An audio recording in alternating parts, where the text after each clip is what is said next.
Алматы қаласы Си-18 абақты дейміз жалпы. Қаңтар оқиғасында бірнеше азамат қамалған болатын, соның арасында қоғамдық белсенді Дархан Уәли ағамыз сол қаңтар оқиғасынан кейін қамауға алынып, соққыға көптеген қысым, репрессия көріп, 4 статьяны үстінен қатар ілген болатындығын, 4 бапта. Қазір міне халықтың қалауымен және өзі Дархан ағаның өзінің бүлікші емес екен, өзінің ақтығымен амандық болып шыққалы тұр қазір. Жақтастары, достары, қоғамдық белсенділер жиналып, міне мекеме алдында тұр қазір.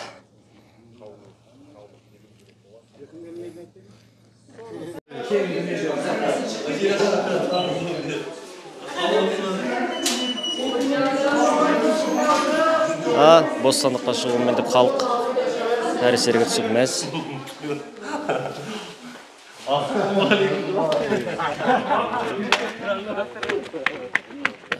Полиция қызметкерлерін алып келіп қойған мұнда автозактарды. Өзіңізді қалай сезініпсіз? Қазіргі шыққан сот шешіммен туралы не айтасыз жалпы өзіңізге? Енді сот шешімі отырған заңсыз ештеме бүлдірген жоқпын. Заңсыз отырдық, әділеттік жоқ Қазақстанда. Болған істер жан-жақтан жаңалыққа келсе, енді кіріп отырмын.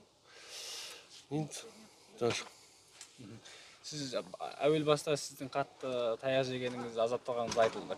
Қалай ұрып соқты, сол қысқаша айтып өтіңізші, азаптау мәселесі бойынша. Оны күні январьдың қаңтардың 10-ында көкем, үлкен бауырым жоғалып, хабары келді, содан іздеуге шықтым. Моргтан іздеп жүрген жерден задержать етті. Департамент полицияға апарып 11 сағат соғып, тепкінің астына алып, аман қалдық. Енді айтарым, даже не знаю, что сказать. Сол бәрін өттік, халқымызбен бірге болдық. Жалғыз мен ғана емес, департамент полицияда тепкінің астында қалған адамдар көп.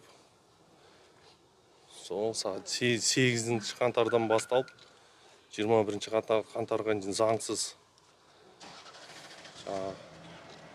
пыткаға түскен адамдар көп. Біз естідік, сізде сол еденде қолы кісенделу күйінде жатыр екен деген ақпарат естідік. Бұл рас па, өтірік па? Ол рас, адвокатым Жанар Балғанбаеваға мың алғыс. Сол кісілердің арқасында, сіздердің қолдауларыңыздың арқасында аман қалып отырмын деп санаймын. Әйтпегенде мүмкін басқаша да бітер еді бұл. Ол күніге енді 8 ай өтті, бірақ ұмытылмайды. Сол халқымен бірге болдым. Көргенді бірге көрдік. Департамент полицияда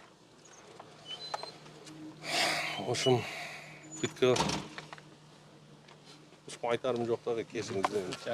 Одан кейін 8 айда сізде ешқандай қысым не болды ма? Қабырға артында. Қабырға артында келе салысымен мұнда тоже қарсы алды, соқты, тепкіледі, бірақ ол жайлы заявление жаздым. Ошым попыткам әлі ешқандай меры приниматься етілген жоқ. Сотрудниктар, біз жазып атқан сотрудниктар әлі дейін повышение алып кетіп жатыр деп естіп жатырмыз. Мұнда кәдімгі 5 минутқа шыққанда кездесіп, следовательдар, жаңағы нелер әлі де сол қалпы жұмыс несінде жүр. Қолданғанда жоқ. Сосын алаңда сіз бір полицейді бір көмектесіп қасында келіп жатқан бір сәтіңіз бар, иә? Сол полицей сотта істе жалпы тергеуде ма, показания берді, жауап берді дейді. Оның жауабы қандай болды? Ол жауап, ол кісі рахметін айтып жатыр деді, показания берді деді, следователь, енді оны барлығы артта қалды. Нетеді, мойындайды, мен құтқарғанымды айтады. Бірақ ол кісі жалғыз, мен акиматтың алдында сол күні болғанда бір 15 адамдай шығарғанбыз біз. Полиция ме? Полиция сотрудниктары, жаңағы солдаттар бар, құтқарған. Ауыр жарақат алғандары бар арасында. құтқарып шығарғандарымыз бар. Біз оның барлығын іздеп табуға ходатайство жазғанбыз адвокатқа Жанар Балғанбаевамен бірге, бірақ ол жайлы бірақ адам табылды деді. Ол кісі жақсы не берді деді, показания берді деді. Что я расында да мен құтқарғам, мен шығарғам, машинеге отырғызып больницаға жібергенбіз ол кісіні. Сол акиматтың алдында болған. Жақсы. Тағы не айтқыңыз келеді? Енді бірақ ойым бар, қазір үйге жетіп, бауырымның басына барып топырақ салсам болды, басқа ештеңе мен ойлап отырған жоқпын. Әке-шешемді көрсем болды. Қолдап осылай кеп, артымнан іздеп жүрген ағайындарыма рахмет. Сіздердің арқаларыңызда аман қалдым. Қаңтар оқиғасы артта қалса да есте қалады. Үлкен сабақ болды бәрімізге де. Сол. Жақсы. Жанар Балғанбаеваға, ағайын сіздерге, барлықтарыңызға үлкен рахмет. Жанар Балғабаева Дархан Уалиевтің адвокаты. Өзінің біліктілігі, білімділігін салып. Мына кісіге үлкен рахмет. Осы кісінің арқасында 19 жаңағы адвокатым іздеп 21 күні осы жерге алып келгенде де, алдында да департаментта да осы кісілер арқасында аман қалып отырмын. Осы кісінің арқасы. Түн ортасында іздеп кеп, сіздер қолдап сырттан бар екендеріңізді білдіргеннің арқасы. Әйтпесе өздеріңіз естіп жатсыздар, соның барлығы рас. Халқыммен бірге болдым. Жалғыз мен ғана емес, артымда бауырларым қалды. Жаңағы президент мырзаның, Тоқаев мырзаның амнистиясы күшіне өнсе, барлығы бостандыққа шығады деп үміттенемін. 22-сі Дархан туған күні. Подарок болды. Сол айтарым. Да? 20-ны 30 дедім. Қазір қалай денсаулығыңыз? Денсаулық жақсы. Арыз шағым бар ма? Арыз шағым жоқ. Арыз шағым жоқ. Денсаулық жақсы, қаңтардан кейін 8 ай өтті, енді оның барлығы денедегі жарақаттың барлығы жазылды. Аман есен. Сол қара жолдың бәрі артта қалсын аға. Аумин, аумин. Көп еңбек еткен міне әйеліңіз, жұбайыңыздың арқасында көп нәрсе. Әйтеуір жақсы біткеніне қуаныштымыз. Осы 8 ай осы жерде жүріп, аяғымыздан тозып, бәрінен де жанымызға батқаны сол қылмысы болмай тұрып, соншама жазалап, азаптаудан өтіп, сондай жалғыз бауыр қайтыс болды. 8-9 айға кетті әлі күнге дейін. Бір уыс топырақ салуға шығармады ғой, үй қамаққа бір террорист сияқты. Осы уақытқа дейін ұстағаны ол өте бір әділетсіздік деп санаймыз. Және ешқандай қылмысы жоқ адамды осыншама уақытқа дейін ұстағаны өзі бір сорақылық деп санаймын, шын айтсам. Ешқандай кінәсі жоқ, ештеңе ұрлаған жоқ, біреуді соққан жоқ, біреу зәбір көрген жоқ қой, даже ешкім. Соның өзінде больше всех осы жерде ұстап отыр. Шын мәнінде соны. Енді шыққанына қуаныштымыз, аман есен шыққанына, әйтеуір аман болғанына. Әйтпесе басында қорқтық қой, кәдімгідей ұрып соғып азаптап, бір террористік ұқсатып ұстады ғой, шын мәнінде. Бұның бәрі әділетсіздік. Менің күйеуімді әділетсіздіктің құрбаны деп санаймын. Дарханды марапаттау керек. Сол ана Халық қаһарманы. құтқарған солдаттың өзін осы соңғы айда біз барып белсенділермен барып азаматтар сол кісілерге үлкен рахметімді айтамын. Осы Дарханды қамағаннан бастап осы уақытқа дейін маған қолдау көрсетіп, Дарханға қолдау көрсетіп, бізді жалғыз емес екенімізді сездіріп, осыншама бізге күш берген, қуат берген ең бірінші белсенділерге, адвокатымыз Жанар Балғабаеваға рахметіміз үлкен рахмет айтамыз. Қуаныштымыз. Қуаныш жағынан болсын.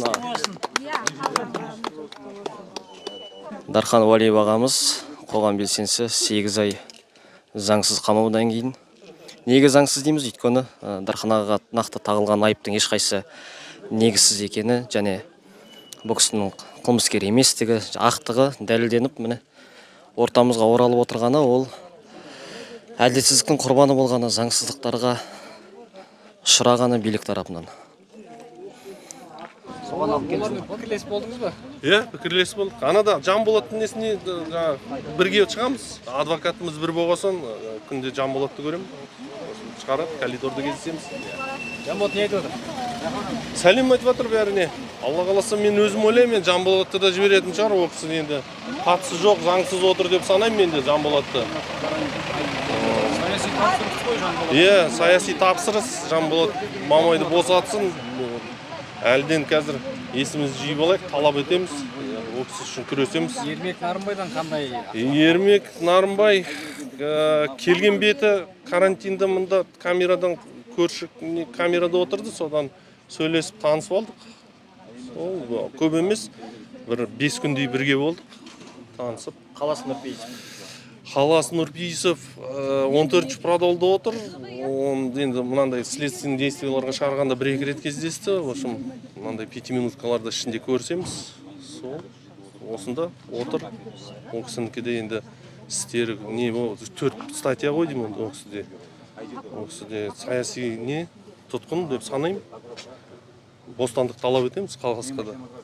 Ол кісіде заңсыз ештеме білдірген жоқ. Ойлағаны правопорядок болатын ол. Мұратбек Есенғазы ағамыз да іште қамалып шыққан болатын. Осы қаңтар қырғыннан кейін қамалған адам есебінде мен есімім Мұратбек Есенғазы бір нәрсені айтқым келіп тұр. Алаңда жаппай тәртіпсіздік болып жатқан кезде адекватный дейміз ғой. Яғни провокацияға жол бермейік. Не талап етсек те биліктің отставкасын бейбіт түрде талап етейік деген азынаулақ адам болды. Соның бірі Дархан. Өзімде сондай сөздер сөйлеген видеоларым бар. Билік содан қорқып кетті да максимально жаңағы статьяларды ілгісі келді Дарханға. Яғни террорист, басып алушылық.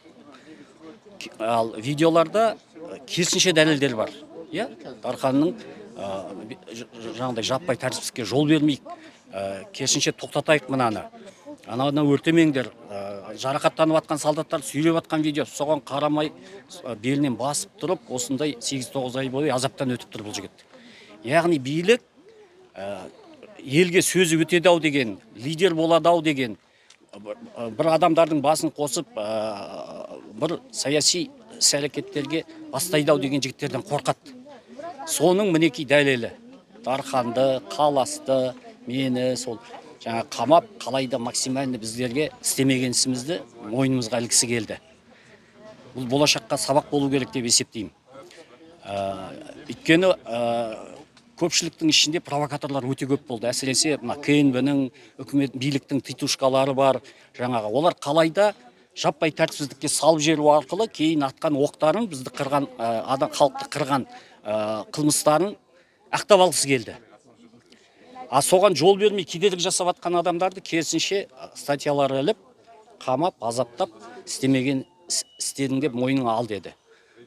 Батырымыз Дархан шығып тұр, қазір ешқандай заңсыз тағылған айыптарды мойнына алмай, аяғына дейін өзінің принциптерінде отырып, халық бар, қоғам бар, қолдау көрсетіп, адвокаты көп жұмыс жасап, жұбайы көп жұмыс жасап, соның арқасында ғана бұлар амал жоқ жіберіп отыр, былайша айтқанда.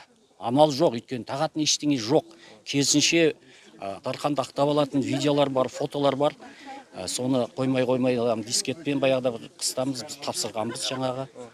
Кім қонай жазып алып келіп, соны өткізіп, қайта-қайта қадағалап, оны неге осы іске қоспайсыңдар деп. Ондай жұмыстарды енді айта берсе көп. Ал жалпы қысқаша жаңа сипаттамасы сол. Яғни қоғамды бастап алып кетеді ау деген лидер жігіттерден қорқады бұлар. Қазір Қалас Нұрпейісовте енді Қалас 100% заңсыз отыр да. Қалас Нұрпейісов деген ол өте зиялы жігіт, өте мәдениетті жігіт, өзі мұғалім, тарихты өте жақсы біледі, қазақ тарихын, қазіргі саяси ахуалды өте жақсы біледі. Одан да қорқып мінекей заңсыз ұстап отыр. Сондықтан олардың бәрін босату талап етеміз. Бізге негізінен олардың амнистиясыз емес, толық ақтап шығарғаны керек. Қайтыс болған адамдарға құн төлеу керек билік. Тоқаев құн төлеу керек, өзі сыйлайтын поражение деп бұйрық берді ма? Енді Тоқаевтың сөздерінде ешқандай логика жоқ. Егер ол айтып жатыр, мені алдады. дейді. Иә, мені алдады, 20 000 террорист қаланы басып алды. Сені алдаса, енді есің жиятын уақыт өтті ғой. Иә, 1 ай емес, 2 ай емес, 1 жылға тақап қалды. 9 ай өтті, айналайын-ау, сені алдағандарды неге түрмеге отырғызбайсың? Неге Назарбаевтың әулетінен бастап бәрін түрмеге тоғытпайсың? Яғни сен өтірікшісің, Тоқаев. Айтып отқан сөзіңдерде логикалық жіп жоқ ешқандай. Иә? Шыныменен ақиқатты ашқысы келген адам, түбіне жеткісі келген адам, тез арада сол органдарда отқан КНБ-ның басшыларын бәрін Самат Әбіштен бастап неге отырғызбайды ол? Отырғызбау керек қой. Алдағандар солар болса. Яғни ешкім оны алдаған жоқ, ол билігінен айырылып қалам деп қорқып кетті да, стрелять на поражение деп бұйрық берді, болды. Мен бір нәрсені толтырып кетейінші, өйткені ертең репортаждың бәрі қысқа түрінде шығады да қалып қояды. Қалас Нұрпейісовке қазір біз мысалы Дарханды қалай талап еттік. Оның видео таспаларының бәрі бар. Сотрудниктер құтқарып атқаны бар. Жаңағы Мұратбек ағамыз айтпақшы, амалдың жоқтығынан босатып жатыр. Қазір қаласта босатуға олар міндетті. Себеп қалас 3 қаңтар күні қамалған бала, Лобачевскийде отырған бала. Ол менімен бірге камерада отырған жігіт. Оны 5 күні шығарып жібереді, заңсыз. Қазір іс қозғалып жатыр, заңсыз шығарды деген. Енді заңсыз шығарып тұрған адам кінәлі ғой қаластың аэропортта пайда болуына себеп. Егер олар шығармаған жағдайда қалас ол жерге бару мүмкін емес еді. Солай ғой, ол Лобачевскийде отырушы еді 15 тәулігін. Демек, олар өздері шығарып жіберді ма, ұйымдастырушыны солардан іздеу керек та. Қаласты ұйымдастырушы деп айтуына мен үзілді кесілді қарсымын да, ол статьяны алып тастауға міндетті деп есептеймін. Тоқаевтан бастап тағы оның да көкесі болатын болса, алып тастауға міндетті. Жаңағы Талпамен бірге жүрді деп айтатын болса, жарайды, жүргені рас қой енді ол жүрді. Бірақ ол ұйымдастырушы, ол бүлікші, ол террорист деп айту өзіне қарсы келуімен бірдей да. Себебі Лобачевскийден оны заңсыз түрде шығарып жіберген Лобачевскийдің басқармасын қамасын. Қазір іс қозғалып жатыр ма? Демек қаласты босатуға олар міндетті. Осыны толықтырып ескерту керек. Қосайын дегенім, орысша қосасызым. Единственное, что мы хотели на Кантаровских событиях, это удержать правопорядок на площади, чтобы это все осталось и уже на другие места города не распространялось. И поэтому я пошел просить администрации департамента полиции, Лобачевского, суда, исправительное учреждение ЛА-155/18, пришел для того, чтобы освободить гражданских активистов, незаконно осужденных на тот момент. И как мне казалось, это были на тот момент единственные люди, которые могли хоть как-то повлиять на мирный исход тех событий. И мне кажется, те, кого мы в тот день, кого освободили, они так и сделали, они повлияли, и более мягкий исход был Кантаровских событий. Могло быть и хуже.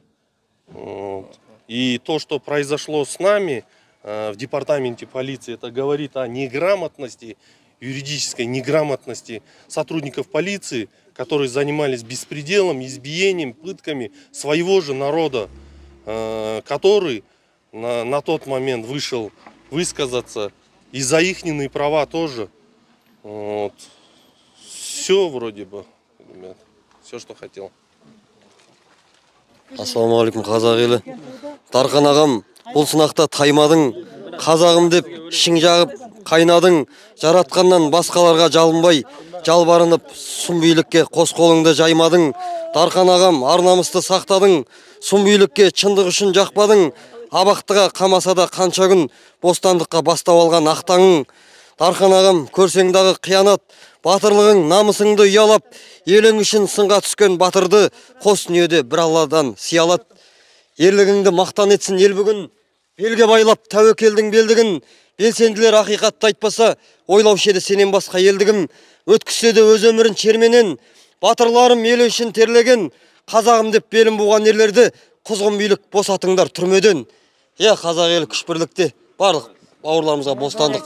Бостандық, қалғандарына. Бәріне бостандық берілсін.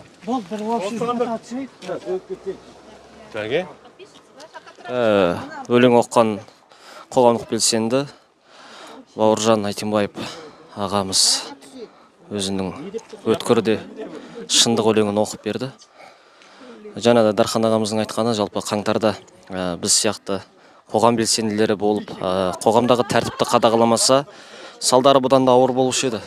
Керісінше қоғам белсенділеріне саналы түрде, сауатты түрде еш нәрсені қиратпауға, тіпті жаңа өзі Дархан ағаның сот ісінде полиция қызметкерінің Дархан аға туралы, Дархан ағаның ол кісіні құтқарғаны туралы, ұрып соғудан жаңа тепкінің астынан аман алып қалғаны туралы, арандатушылардың қолына бермей алып қалған туралы сотта да айтылған. Және де ешқандай өкініші жоқ. Өйткені бұл кісі Дархан аға әділетсіздіктің құрбаны. Және де іште де Жанболат Мамай сынды, Қалас Нұрпейісов сынды қоғам белсенділерін бостандық талап етеді. Олар да әділетсіздіктің құрбаны, олар саяси құрбан ретінде қабылдайтынын айтты. Сол аман болыңыздар, бар болыңыздар.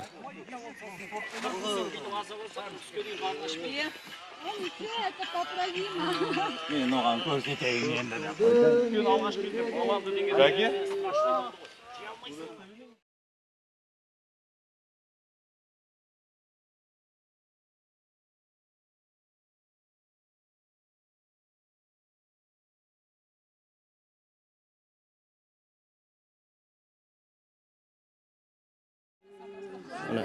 Қоғам белсенділері ата мекен әнін орындап,